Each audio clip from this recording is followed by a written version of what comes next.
ГСП онлайн. Городские новости сейчас. В четверг спорткомплекс «Буревестник». В 10 утра тут открылся 7-й по счету республиканский инновационный конвент. На традиционной площадке собрались молодые ученые, которые презентовали свои разработки в самых разных отраслях, начиная от промышленности и заканчивая ветеринарией.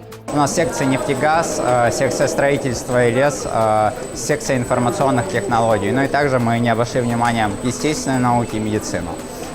Всего на конвент представлено порядка 90 проектов самых различных тематик в рамках секций.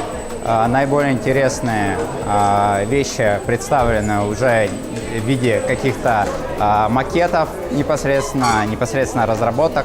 А некоторые проекты даже можно было попробовать на зубок. Студенты Сыктывкара Влад Колмогоров со своим руководителем решил популяризировать финно-угорский этнос и республику Коми у туристов необычным способом – печеньем в виде пер-богатыря. Так как у нас торгово-технологический техникум, мы студенты совместно с преподавателями разработали рецептуру, разработали тесто и стали печь, выпекать вот такие вот пряники.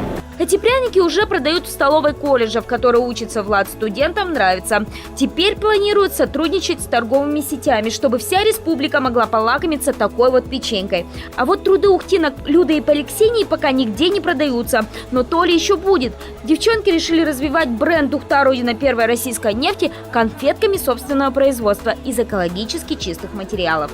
Из черемухи и косточки. Остатки от конфет, молотая косточка, мы сделали скраб для лица и скраб для тела.